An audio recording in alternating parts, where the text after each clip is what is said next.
Okay, Coach, when you take a look at this Bishop Luers team, obviously playing some really good football here in the postseason. What have you guys done well the last few weeks that you're looking to carry over into this semi-state matchup Friday against Garrett? We've gotten off to some fast starts. Playing with the lead, at this point in the season, it gives the team quite a bit of confidence. We've been physical.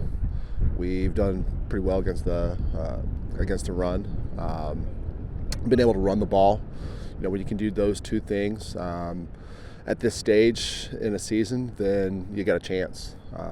Still, I've made a ton of mistakes the last couple of weeks, in particular against some really good opponents. That if it continues this week, it'll come back and haunt us. So that's kind of what we're dialed in and focused on, is improving upon the things that we can control, and that is our discipline, our composure in the midst of adversity. It's still a work in progress, and we did remind the kids yesterday to start the week that it wasn't until week 14 in 2023 that we put our best games together. Our best football was played at the semi-state and state championship levels last year. So, hopefully that's something that we can use and use as a motivating factor to get after it this week.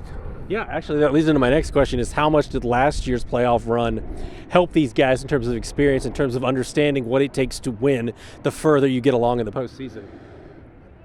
It's hard to tell. If you watched us in the fourth quarter the last couple of weeks, you'd think that these were a bunch of first-year kids. The reality is there are some new kids at this stage of football. We do return quite a bit of talent and experience from last year. There's still, more than a couple handfuls of kids that are playing in the first semi-state game. So, keeping things in perspective and just focusing in on, again, what we can control, and that's our effort, our attitude on a daily basis, on a rep-by-rep basis, and really buying into the next snap mentality. It doesn't matter what happened last snap. Doesn't matter if I blew an assignment, if I got held and it didn't get called. We can't control that. What we control is, our output on the next play, and that's what our focus is. What do you know about Garrett? What concerns you about them, and what are some of the things you're going to have to do well to alleviate the strengths that they bring to the game on Friday? Very well coached. You can tell that from film. Defensively, they fly around. It's a physical program. I think it starts with the guys up front on both sides of the ball. They get after it. They come out aggressive. They pad levels low. Their goal is to just drive you off the ball on both sides.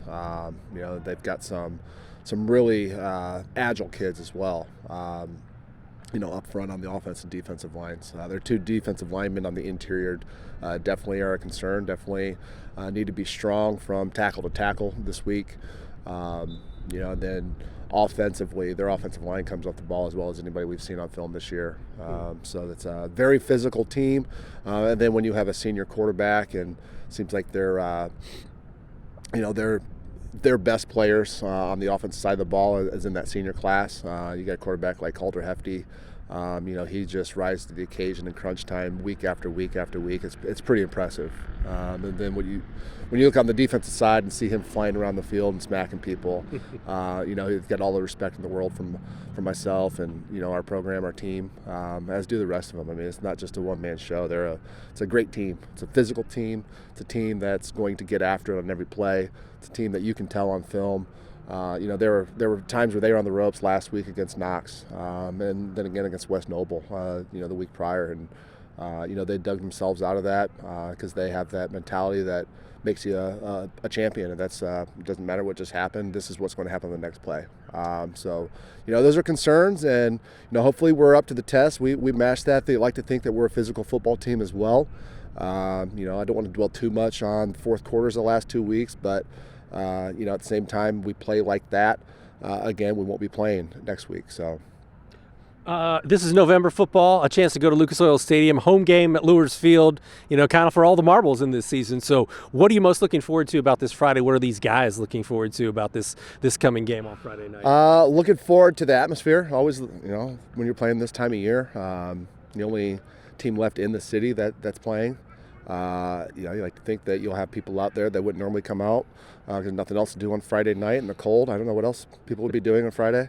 We know the entire community of Garrett's going to be here, expecting a huge crowd. That in itself is exciting. Seeing how our kids respond to, to that crowd. See how our kids respond to the cold weather, respond to adversity. See if we can.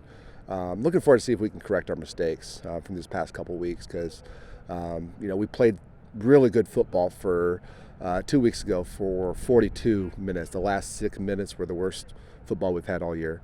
Last week we had a 3-score lead with 4 minutes left and had to put the hands team out for the 5th time in 2 weeks to secure a game, in large part because we played undisciplined football. So, we're looking to play a Bishop Luers football and not the football that we played last Friday or at the tail end of that Mississinawa game. All right. Anything else you'd like to add? I don't think so. Good deal. Good.